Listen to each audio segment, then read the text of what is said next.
Muy buenas tardes. Quiero agradecer su presencia. Estamos reunidos en esta actividad, en un conversatorio creativa y procesos de barras de colores, que es parte de la exposición que tenemos abajo, que se llama Barros de Colores, los Mascaranos. Darles la bienvenida a la plataforma cultural del Campo Paco Villa de la Universidad de Chile y especialmente al MAPA, el Museo de Arte Popular Americano. Vamos a comenzar esta actividad viendo un video introductorio de la exposición y del proyecto que aquí nos comunica.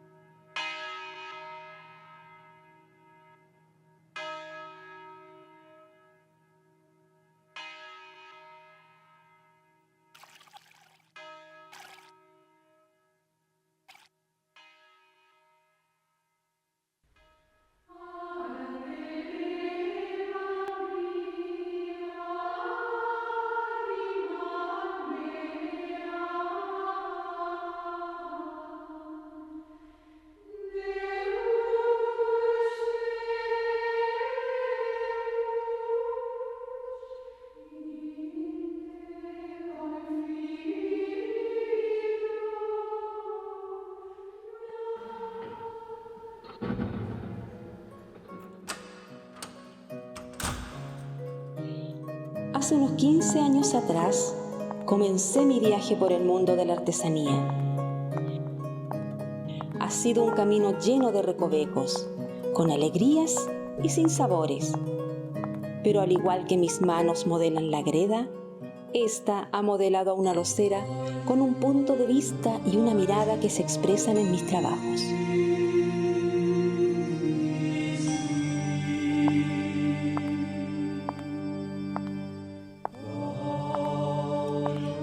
Se dice que los caminos están predestinados y tal vez por eso se me dio la oportunidad de participar en un taller de loza policromada talagantina y así conocer este arte ligado a las monjas claras. A veces lo pienso, si habrá sido la influencia de mi madre con sus historias, junto a mi curiosidad por el mundo eclesiástico, lo que me han llevado a sentir una especial conexión con el trabajo de las monjitas claras. En mi búsqueda como artista, siempre ha estado presente la yuxtaposición de escenarios de estas mujeres que vivían enclaustradas, pero cuya laboriosidad, contemplación y adoración espiritual las llevaron a crear piezas ornamentales de un barroco exquisito, muy opuesto a la austeridad franciscana llevada en los conventos.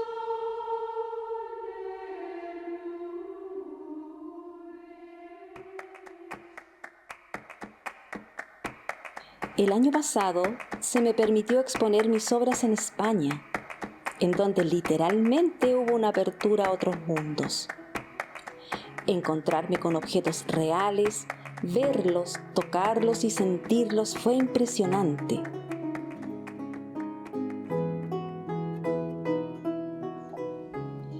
En Barros de Colores, la invitación es a detenerse en el tiempo, mirar, observar y reflexionar. Desde ahí, reinventarse e innovar.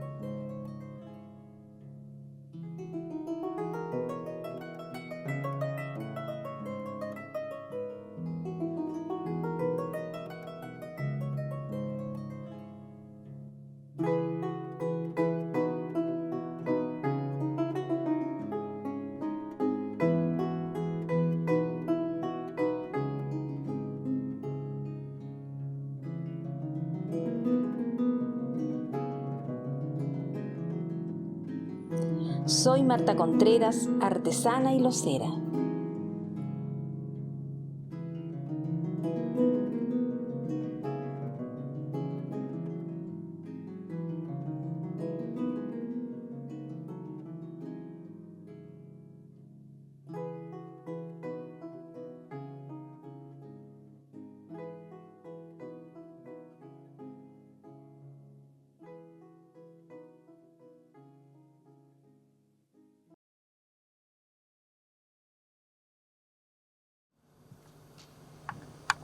Bueno, vamos a comenzar con este conversatorio.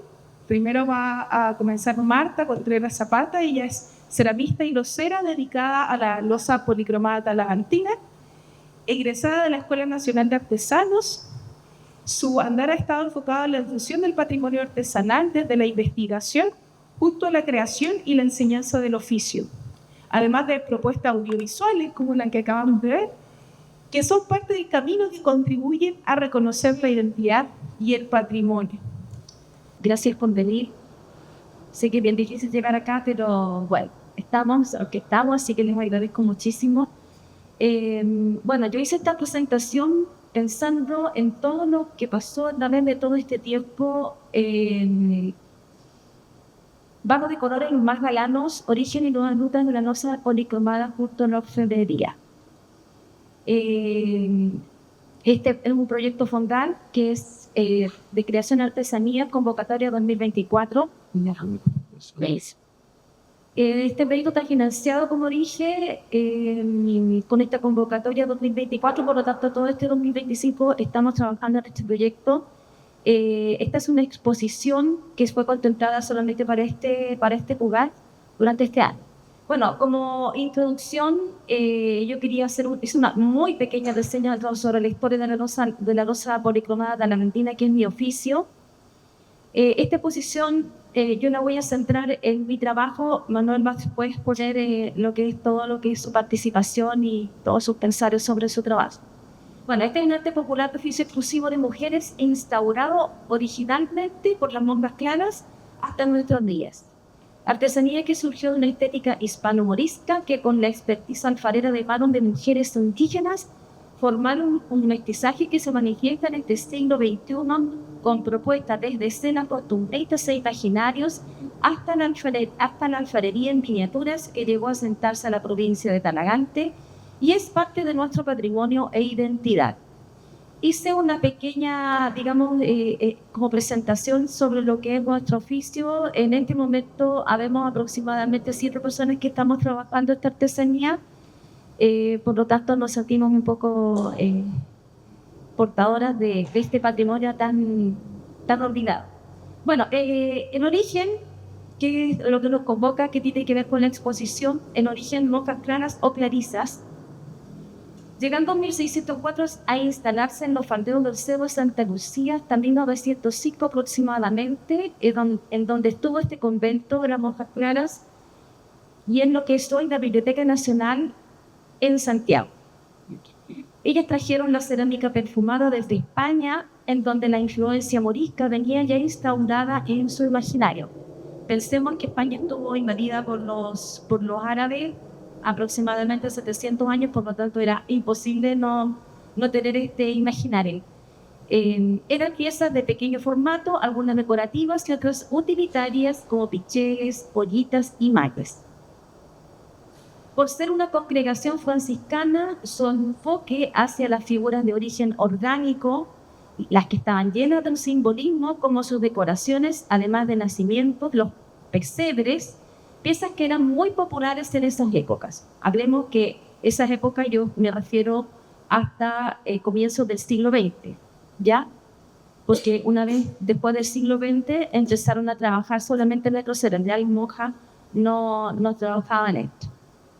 Bueno, aquí empieza la parte de la creativa de la losa policromada. Yo quise hablar un poco dentro de la interna, qué es lo que me motivó a mí a hacer este proyecto, porque los fondal, los que hemos participado en ellos, son muy complicados, demandan mucho tiempo. Aquí nos pagan plata. Los fondal no son para ganar dinero, son para ganar experiencia y por supuesto para poder proyectarnos en adelante. Por lo tanto, para mí la motivación es súper importante. Bueno, aquí hay algo muy interno mío, mi permanente curiosidad por conocer el origen de lo que concierne a nuestro oficio y en lo que deriva la investigación mediante el conocimiento in situ. O sea, ir a los lugares donde se generan estos temas de interés con respecto al oficio.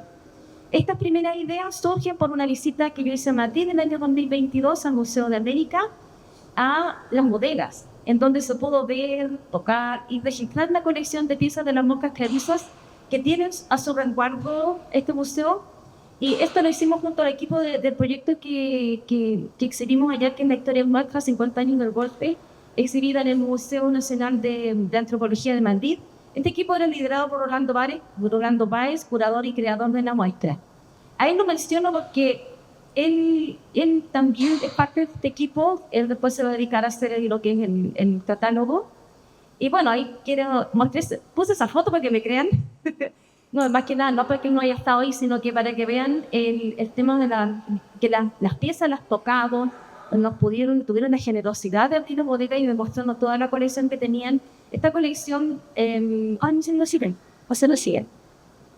Esta colección es una colección, digamos, del siglo XVIII, sí, del siglo XVIII. Aquí están las piezas, estas son fotografías mías.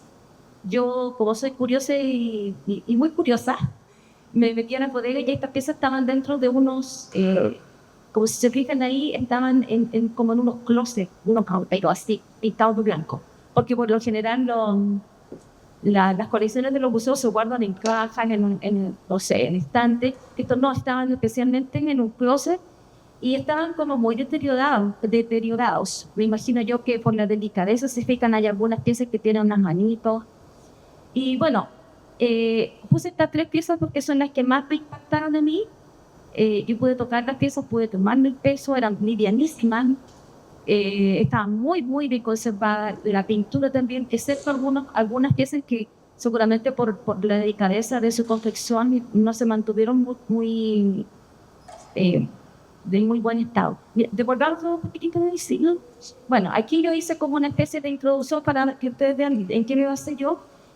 Mediante esta investigación surgieron importantes fuentes como el libro Cerámica Perfumada de las Monjas Clarisas de Isabel Cruz, Alejandra Fuentes y Alexandrine Tain. Además del registro de proyectos anteriores, más la investigación in situ y su resultado es esta línea de tiempo en la que se clasificó en 3 etapas. La primera, el origen. Desde esta mirada al pasado surgen piezas que no se tenían registro en Chile y que el más antiguo del siglo XVIII se encuentra en el Museo de América de Madrid, en España, ya que los registrados y más conocidos en Chile son del siglo XIX, como las colecciones del Museo Histórico Nacional, de Arte y de Artesanía de Linares y colecciones particulares. Bueno, esto ya lo habíamos visto. Aquí yo estoy mostrando un poquitito, en cierta forma, las piezas de las que estoy mencionando. Este es un jarro de 3 bocas y un cofre o azucarero. Este está en el Museo Histórico Nacional. Los dos están en el Histórico Nacional. Este me llamó mucho la atención desde la primera vez que lo vi, cuando visité el museo, porque que parece muy contemporáneo. De hecho, podría tener alguna influencia de la cerámica de Pitrel por las 3 bocas, pero está policromado. Es como que es súper marcado y para mí muy extraño. Por eso quise poner todo incluirlo dentro de una muestra. Bueno, y el cofrecito, como decía, bueno, ahí fue una locura la pintura, pero me encantó hacerlo. O sea, me encantó más hacer ese que me costó más, que fue como fue más fácil la pintura que el modelado. Bueno, aquí vamos con la segunda etapa, que es la vida conventual. Bueno, ahí ustedes esta escena la pueden ver aquí en la muestra, se ve un poco pixelada. Tenemos el taller de los citas, los oficios y las visitas de autoridad. El taller de los citas, yo dentro de mi trayectoria he realizado varias escenas de talleres de voceras, pero nunca me había exteriorizado tanto dentro de lo que podría ser un taller de las monjas trabajando. Ahí ese horno que está ahí es un horno que aparece en el libro que mencioné antes, donde se indicaba que las monjas y las seglares, como ven ahí vemos a una monja, la de pelo negro es una monja, la señora es no sé, podría ser una seglar, una sirvienta, y la que está acá es una de velo blanco, es una novicia. Y tenemos ahí un niño que está ayudando a llevar las piezas. Entonces, era imaginar cómo habría sido esta escena con el canasto con leña. Bueno, lo mismo acá en los oficios, que tenemos a una monja repostera haciendo los famosos buses de las monjas.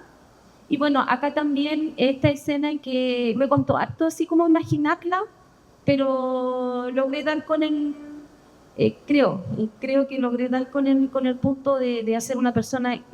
Es que en esos tiempos, situémonos en el siglo, hasta el siglo XIX, cuando venían las autoridades, el lugar más, digamos, donde había muchas artes, había muchas manifestaciones artísticas y también para poder recibir bien a las autoridades o personas que fueran de gran relevancia, digamos, no sé, de la aristocracia, etcétera, las llevaban al convento de los monjes a que los recibieran. Las recibían con poesía, con música. Bueno, ahí se ve, no sé si lo alcanza a ver, la madre superiora, digamos, o la abadesa que se le llama, tiene una losita que después se le entregaba como regalo a estas personas que iban a visitar en el convento, digamos.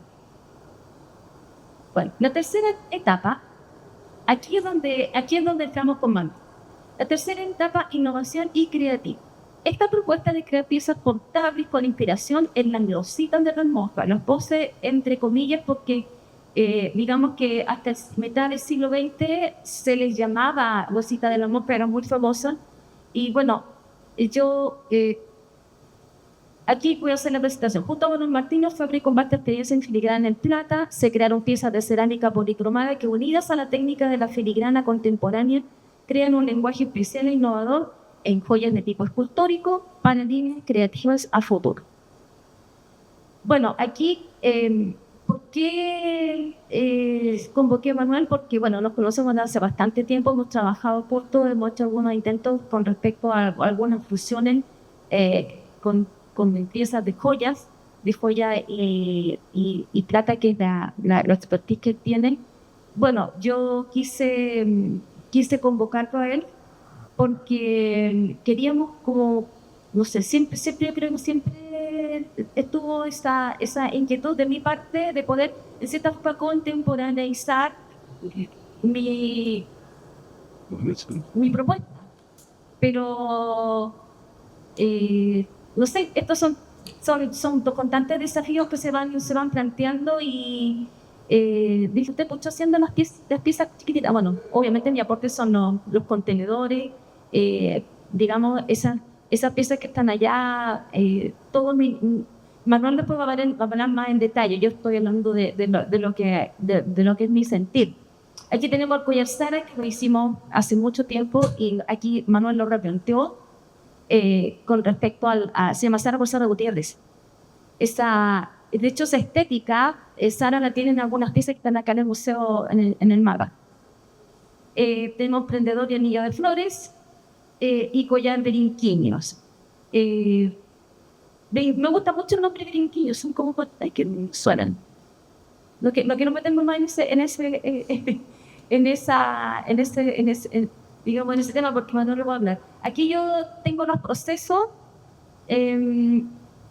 Lo primero que hicimos con Honor fue, adjudicar los proyectos, obvio, y la visita a la bodega del Museo Histórico Nacional. Nos cedieron amablemente el espacio, fuimos a ver las piezas que habían, tanto él para que revisara el tema de la filigrana, que lo ven allá, que está revisando, y para mí seguramente les dije entre tres bocas, ese es, ¿ya?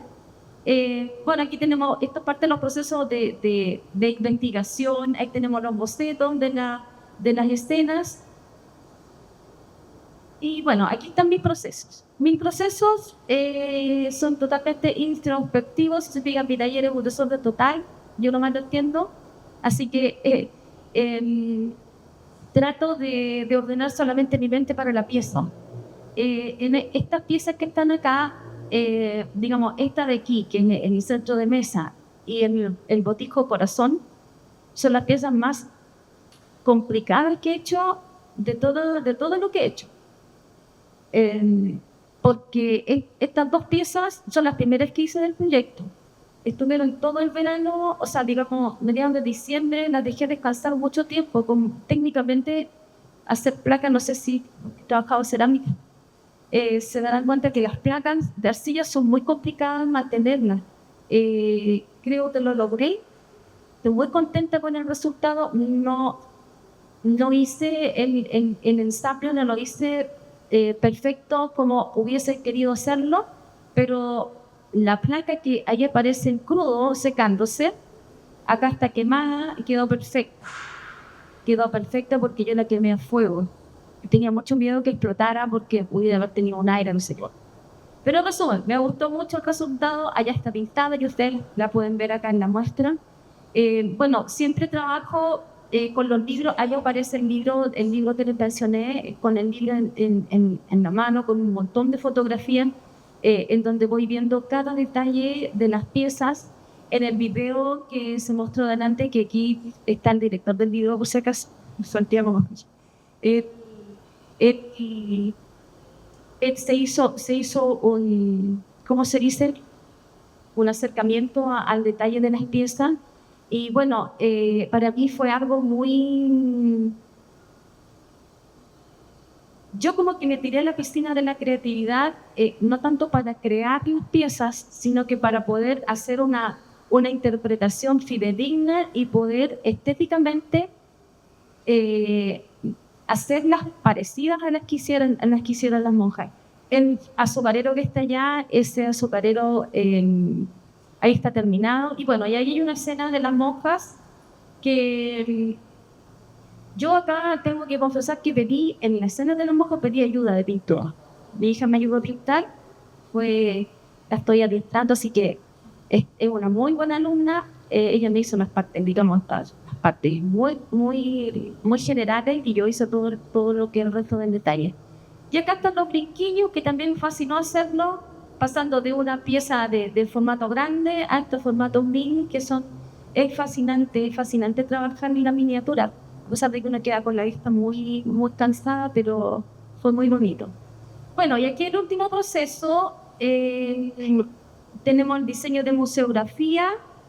Aquí quise destacar, esta es una fotografía del libro, que son los diseños que hacían las monjas. Y bueno, yo hablando con la diseñadora le dije, ¿sabes qué? Me gustaría hacer esto y esto. Bueno, estéticamente me gustaba mucho la flor que está en el canastito arriba y empecé a leer y es una granada. Y la repliqué acá, hizo un boceto y ella nos traspasó a todo lo que es el diseño de la exposición, de las gráficas y todo eso, en lo que nos queda del catálogo también. Y me di cuenta que, bueno, en la lectura decía que todo tenía su significado y la granada significaba la sangre de Cristo, la resurrección, lograr, digamos que este encapsulamiento que tiene la granada significaba también un útero, el tema maternal. Lo encontré muy bonito, muy significativo y me gustó mucho, por eso que lo elegimos para hacer, digamos, el icono del proyecto. Acá también hay un registro de algunas hojas. Y bueno, acá está el registro de la sesión fotográfica, que también son breves, pero muy entretenidas las sesiones fotográficas. Por favor, también tiene que ayudar. Y la realización del video. Ahí puse una foto donde estábamos grabando. Este video se grabó en la iglesia de San Ignacio. Ya. Y bueno, próximamente en junio y julio viene el catálogo. Es un lanzamiento virtual a través de redes sociales. El realizador va a ser Rolando Báez. Tenemos harta pena que hacer con Rolando todavía. Y el diseño lo ha hecho Pilar Labra. Todo el diseño de lo que es catálogo y todas las gráficas. Bueno, yo traje aquí algunas postales que hicimos del proyecto. Faltan unas postales que son de algunas piezas de Manuel que van a salir cuando lancemos el catálogo. Y bueno, gracias por asistir. Me pueden seguir, si es que no me siguen, en Marta Contreras Rosera y el Instagram de Barros de Colores, donde yo voy a ir subiendo todo lo que es toda esta información. Y también se abre un canal de YouTube, lo voy a estar mencionando. Y bueno, finalizando, quiero agradecer al MAPA, que siempre he tenido, no sé, yo que soy creyente, agradezco a Dios esa instancia de haberse juntado con algunas personas. Y bueno, mi relación con el MAPA ha sido bastante larga también desde que yo empecé. Nunca lo he dejado. Ha sido un referente muy importante. Así que agradezco en nombre de Daisy, para que usted lo haga llegar. Por esa confianza que nos dieron de poder exhibir aquí nuestra nuestra exposición. Muchas gracias. Muchas gracias, Marta. Muy clara tu presentación, todos los procesos que incluyó en este proyecto, que sabemos, bueno, quienes hemos hecho proyectos FONDAS que son bastante largos, bueno, desde su formulación hasta llevarlo a cabo. Así que muchas gracias por eso. Manuel Martínez Contreras, él es artesano orfebre, urbano recolector de saberes artesanales desde 1997 hasta la fecha, residente en Chillán, de la región de Ñuble, fue ganador del sello de excelencia en la artesanía en los años 2016 y 2017, piezas que están en la colección del mapa. Ha desarrollado la técnica de la filigrana en plata y oro desde 2017, que fue aprendida en Ecuador y Colombia, aplicándola en su oficio actualmente con su propia mirada. Bienvenido. Hola, buenas tardes a todos. Gracias, por invitarme a presentar el trabajo. Gracias por el tiempo que están dedicando para estar acá junto a nosotros. Quería mostrar un poco el proceso de lo que fue la construcción de estas piezas y el desarrollo del metal, digamos, que fue mi trabajo por el que me invitó Marta. Bueno, el contexto de las piezas tiene una idea o una visión, que es esa imagen que está ahí, un poco lo que yo observo en Ñuble desde que estoy habitando esa región. Llevo 3-4 años habitando en Ñuble. Por lo general dura eso un proceso creativo de 3 y 4 años, en mi caso, de poder instalar una región, tomar algunos elementos y generar nuevos diseños. En este proceso de estar ahí, Marta me invitó a participar de este trabajo, pero sin tener ninguna idea de lo que iba a hacer. Al comienzo se fue dando de una manera súper rápida, al final ya cuando ya estaban todos los elementos dados, estaban las piezas y estaba también el material. Es súper importante para mí poder saber cuál es el material cada vez que voy a disponer y empezar a diseñar. Bueno, un poco de historia de la filigrana, obviamente no es una técnica que haya sido inventada o desarrollada sin la ayuda de la información que llegó desde Europa.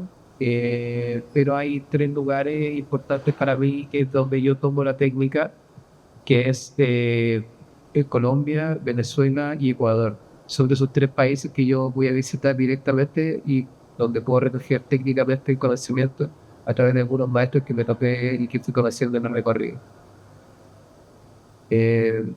Bueno, en la primera imagen ustedes pueden ver el crisol que está directamente con el material dispuesto, granalla, que es lo que yo ocupé para poder hacer. Partí con material reciclado desde cero, con granalla 999.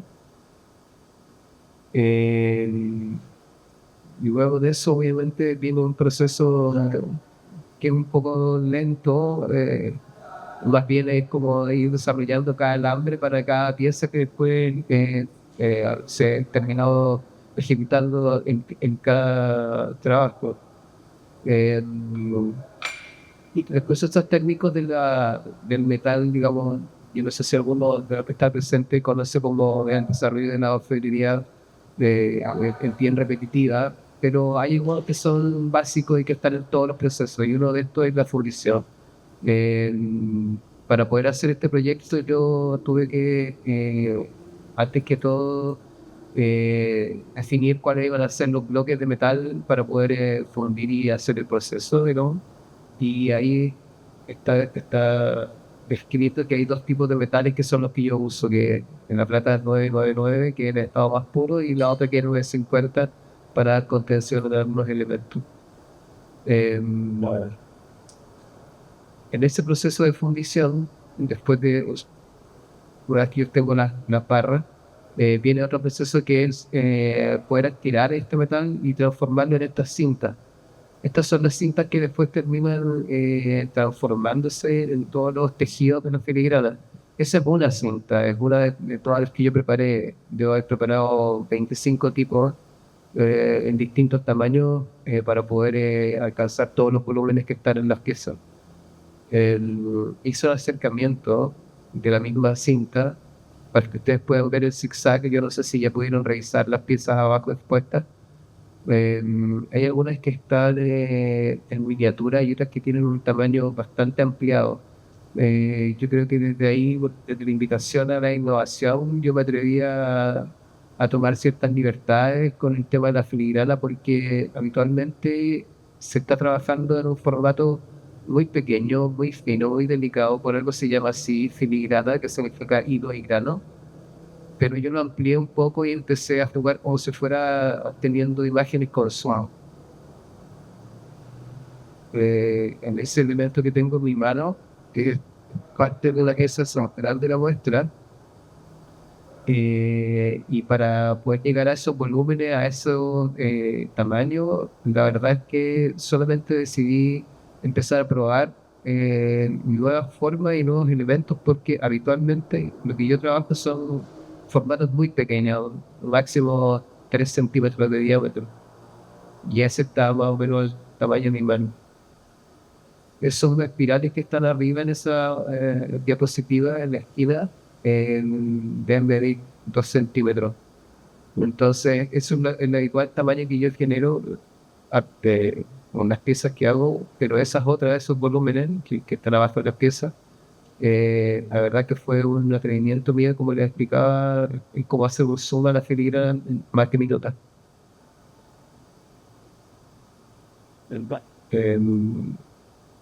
Quería mostrar un poco una ampliación de otras vistas de las piezas que al menos a mí creo que son las mejor logradas, porque el broche y el anillo que presentamos para el proyecto no era una pieza que estaba incluida al comienzo. Nació un poco azarosamente la llegada de esas piezas, pero sin duda fueron de las mejores logradas y las que me ayudaron a mí y me permitieron ir hacia el lado de la innovación. Creo que desde ahí pude lograr piezas nuevas y objetos con volúmenes que no había logrado nunca antes.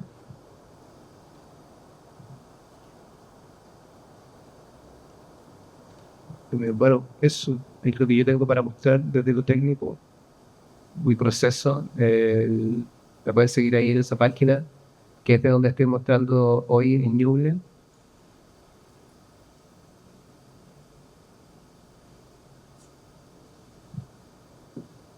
Muchas gracias por su tiempo. Muchas gracias, Manuel. También muy claro todo el proceso de la filigrana.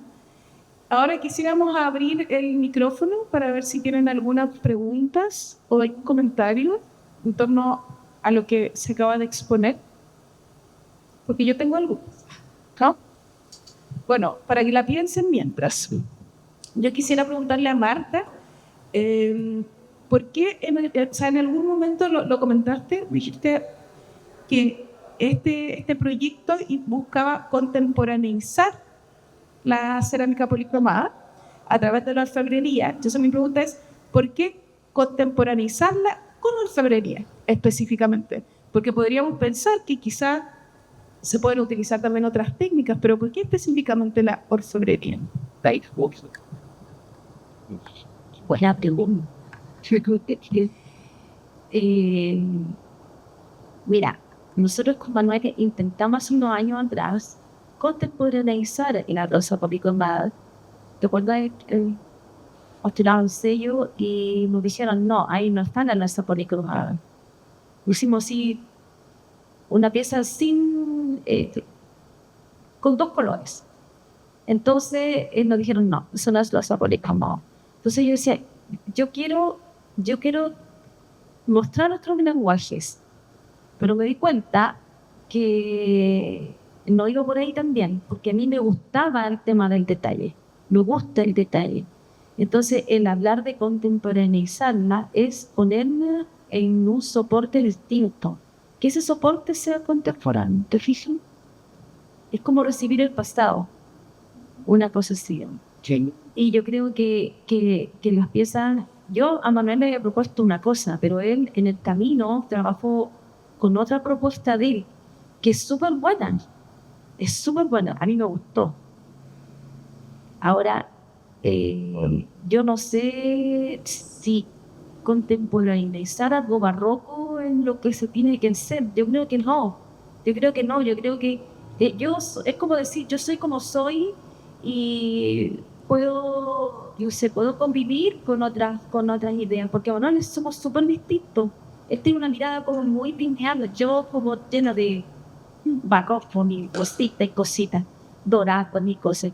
Entonces, yo creo que si bien a lo mejor visualmente no se ve una fusión, pero sí hay un intento de diálogo que sí se mantiene. Es como que el metal recibe al barro. Esta pieza, yo siempre tuve temor de hacer joyas porque la greda es una arcilla de muy baja calidad y de baja resistencia.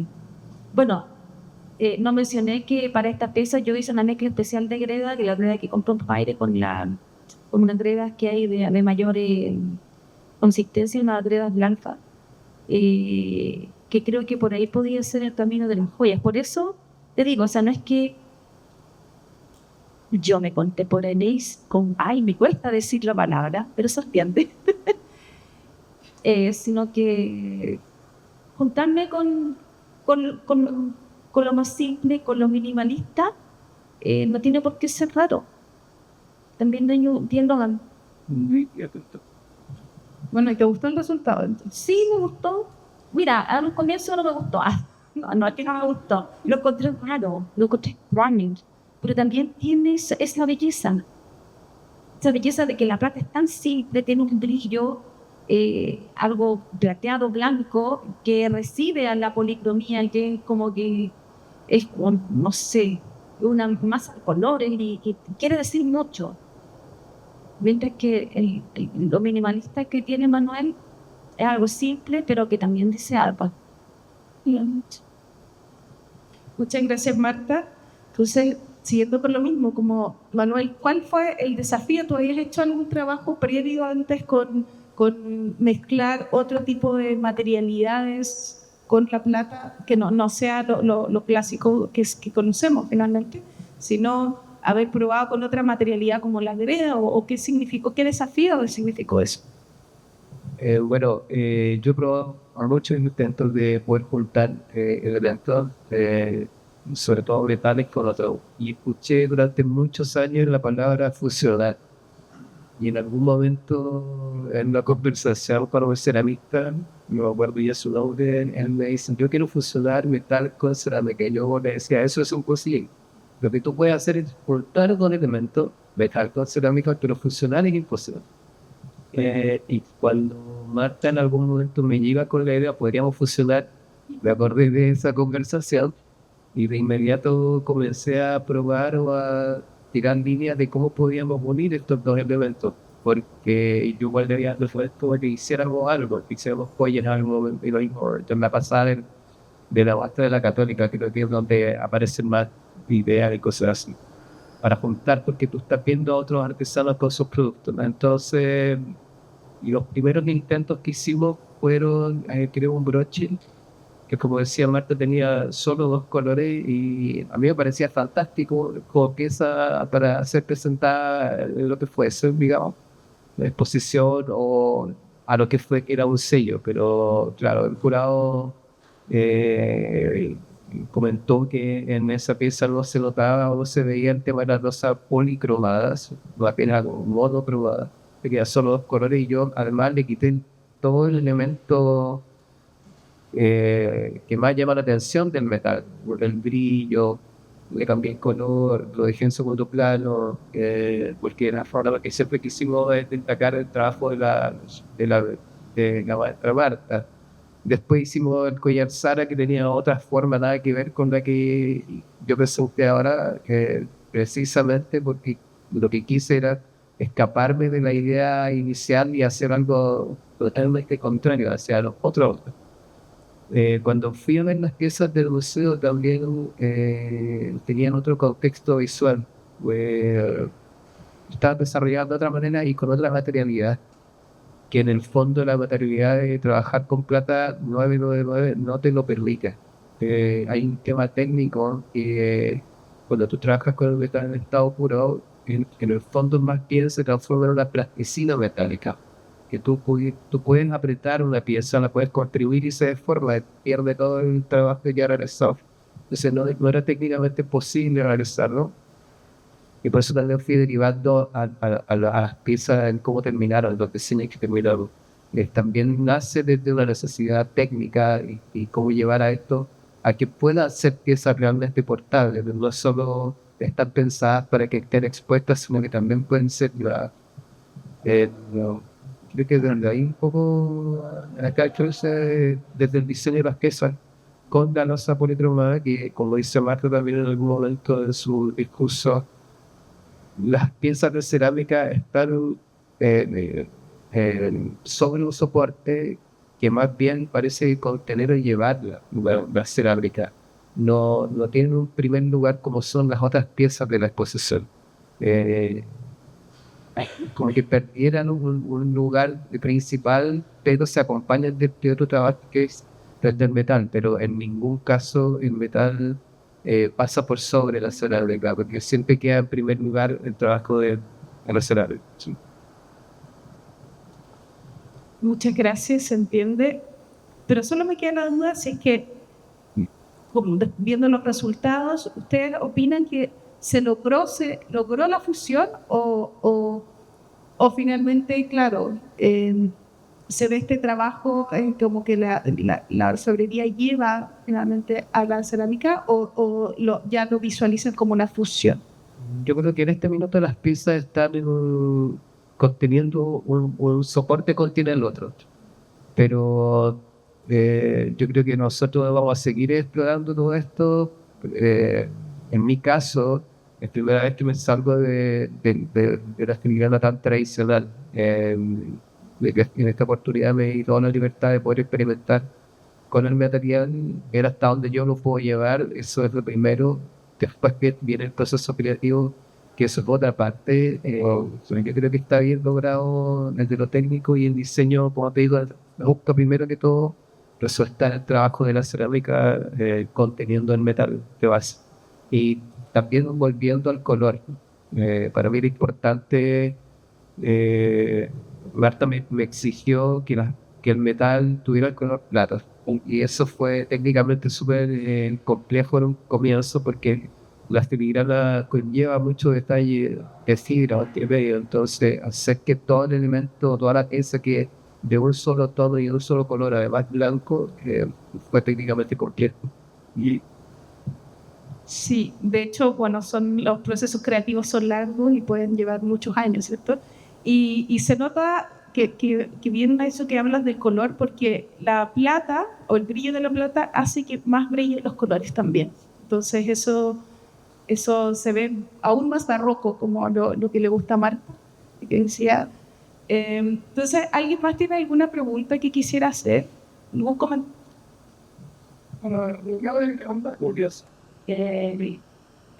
La estatua de de la Roja era vencedora. Cuando una persona ya en esa es la duda que tenemos todos. Marta, ¿tenía perfume la losa que estaba en España o no? No. Yo no le sentí olor. Lo que pasa es que para que se active el olor tiene que haber calor. Y teníamos que o prender de fuego o frotarlas. Y era imposible, no, porque son piezas de museo. No le pude sentir el olor. No, además que están en un ambiente como muy fresco, entonces yo creo que si estuvieran en un lugar así como calentito, se activa, porque están en como unos clústeres. Pero no.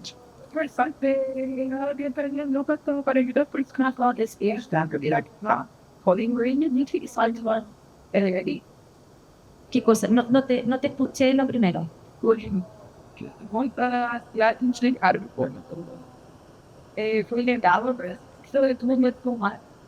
La receta. La receta, mira, la historia dice que la última monja se llamaba Encarnación, un nombre súper raro, murió, no sé, aproximadamente en 1890, 95, y con ella dicen los historiadores que murió el secreto del perfume. Pero como ella después, acuérdense que, según lo que yo decía, en 1905 terminó este convento, las seglares, las personas que aprendieron este secreto también lo utilizaban en las piezas que hacían después. Incluso Sara Gutiérrez, con todas sus piezas costumbristas, también tenía piezas con perfume. Por lo tanto, no creo que haya sido tan secreto. A lo mejor el secreto original, que a veces siempre me preguntan cómo se hace, se pueden ubicar los elementos, las cosas que le iban agregando, pero las cantidades, el momento en que, la receta en qué momento le agregaba este aceite de acá, pues cuántos gramos era.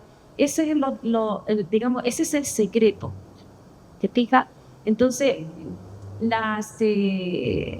yo creo que ellas dejaron el legado que dejaron fueron a las personas que le enseñaron dentro de los conventos. Pero yo no creo que haya sido un legado que ellas hayan estado conscientes, voy a dejar este legado al mundo. No, ellas solamente trabajaban y hacían sus cosas de adoraciones porque las tenían que hacer y porque era su creencia. Pero digamos que así como legado, el secreto se fue con las últimas 2 eras. De hecho, hay una investigadora que logró revivir este secreto, hizo una investigación de manera particular, lo revivió con todo lo que te dije yo delante, la cantidad de elementos que le agregaba, en qué momento, etcétera, etcétera, etcétera. Lo revivió, hizo un proyecto, se fue a Linares donde quedaban las últimas monjas, hicieron losas. De hecho, en la muestra hay una pieza que yo la saqué de la colección que tiene el Museo de Linares, que es una celestita chiquitita. Esa es la única, digamos, del siglo XX, que es de 1980, la que cierra, la turquesa, claro. Y ellas trabajaron ese perfume. Ahora, ¿por qué? No sé, dejaron de trabajarla y esta investigadora, por sus motivos personales particulares, decidió guardar este secreto. Ya no se sabe más, o sea, están todos a la espera de que en algún momento vuelva a salir o que esta señora diga, les quedó el secreto, pero no creo que lo deje. El secreto es parte del secreto. Sí, y aparte, bueno, hay harta mitología relacionada con lo del perfume, entonces difícil que vuelva a intentar quizás con químicos más contemporáneos, no lo sé, pero claro, el mito de que las mujeres iban quedando ciegas, entonces, por el tema del perfume, entonces yo creo que evidentemente es algo con lo que no se puede jugar.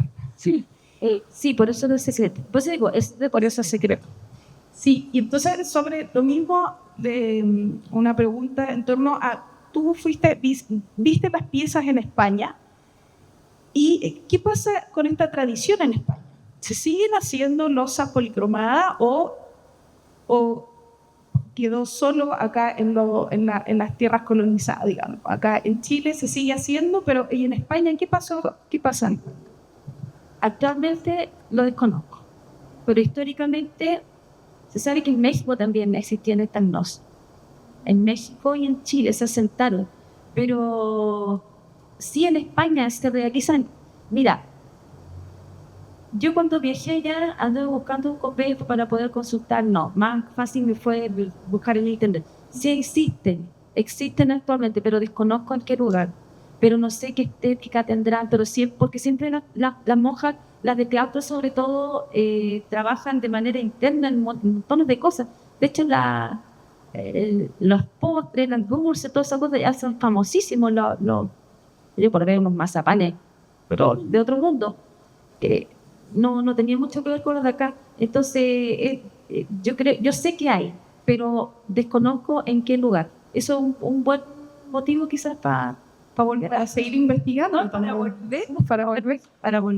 Claro, y el cambio de formato también es interesante porque las piezas, tú trataste de conservar los tamaños de las piezas que conociste en España y replicándolas acá con tu quehacer, pero las losas habitualmente las que conocemos en la colección del mapa, por ejemplo, en la colección del histórico, son piezas más pequeñas, como de formatos más pequeños, ¿cierto? Ahí ahí tú lo describes como por un paso histórico, ¿cierto? De cambio de tamaño, ¿verdad? Sí, fue bastante interesante. Por eso yo dije, uy, tengo que hacer un proyecto con esto, porque el tema de las piezas grandes, yo soy ceramista, entonces hacía muchos años que no trabajaba esto. Y como estoy haciendo clases en Peñaflor, he ido practicando también el trabajar las vasijas grandes. Entonces, siempre fue como mi sueño hacer una vasija grande policromada, no hacer la bruñida como lo hacemos en los talleres. Entonces, cuando vi esta pieza, me dije, no, es como una locura. Yo lo había visto en el libro de Isabelina, pero no me imaginé jamás verla en situ. Era alucinante porque incluso cuando la pinté, yo dije, pero qué cantidad de cosas. De hecho, la que yo pinté, le faltan muchas más simbologías, más flores, más cosas. Por lo que leí, la teoría es que estas dos piezas grandes tienen que haber sido pedidos especiales, que le hicieron algún pedido especial a las monjas y, bueno, se lo hicieron a una familia especial. Así como a mí me hacen pedidos bien especiales de repente. Una vez me cargaron un Quasimodo por puras mujeres, tiene que ser puras jinetes mujeres. Son pedidos especiales que son como bien desafíos bien bonitos. Y esta colección quedó en una familia, la heredaron por años y años, y este caballero, la familia este caballero que digamos, hablemos del 1700, se las compró en un puerto por encargo a las monjas, las llevó a España, las tuvo la familia allá en España, y de allá no hallaban qué hacer con las piezas y las donaron al museo. Eso. Muchas gracias. ¿Alguna otra pregunta o ya? Yo cuando cerca de mesa y pies te inspiraste en el cerco de mesa que no te lo ven. No sé que yo tampoco hay información de hay que me decían que lo sí que los patas de caballo. Sí, en el libro la descripción dice que son figuras zoomorfas, pueden ser centauros, y llama la atención que son afro. Entonces, digamos que eso es súper interesante también saberlo, porque las monjas mostraban a gente afro, que en ese tiempo la gente todos pensaban que eran blancos, y sí había esclavos en Chile en ese tiempo. De hecho, después se Agustina lo retrata también en todas sus figuras a comienzos del siglo XX. Bueno, esa pieza dice el libro que puede ser un salero o un incensario. Yo creo que es más un salero. Es una tapa. Sí, es una tapa. De hecho, la tapa debería haber sido más arriba. La tapa original tiene que haber sido esa. Yo la hice más completa para poder trabajarla mejor. De hecho, yo le agregué algunas flores porque la pieza original, en la foto original, yo me decía que había como que se habían quebrado algunas cositas. Entonces yo le agregué flores y a todos les puse flores de ese color como granate. Sí, esa pieza es súper interesante. Yo no estoy estudiando bien, de verdad. Claro, seguramente. Pero son centauros africanos, serán, o afro, no sé cómo se le llamará. Y hay otra cosa súper que me llamó mucho la atención, que yo no sé nomás, pero no es que nunca, que si se fijan esa pieza, así como todas las otras, imitan el metal. Imitan el metal forjado. No sé cómo se llama, cuando el metal le hacen incisiones, como que eso fuera oro. Forjado, sí, imitan. Ellas querían hacer como una, claro, para no comprar el metal, ellas imitaban el metal. Entonces, eso era lo que era muy, muy interesante. Y ahí se explica el cruce con el orfebre, porque al final, si antes, claro, como que ahí tiene un poquito de lógica, ¿cierto? Si las monjas trataban de replicar el metal, después se genera una pieza también con metal. Igual es interesante. Sí, muchas gracias. Ha sido muy grato tenerles acá. Muchas gracias, Marta. Muchas gracias, Manuel. Y muchas gracias a todos ustedes. Tenemos la exposición en el primer piso, en la vitrina. Y también tenemos la exposición al ladito, una vitrina con piezas de Sara Gutiérrez, si quisieran conocer. Así que muchas gracias a todos.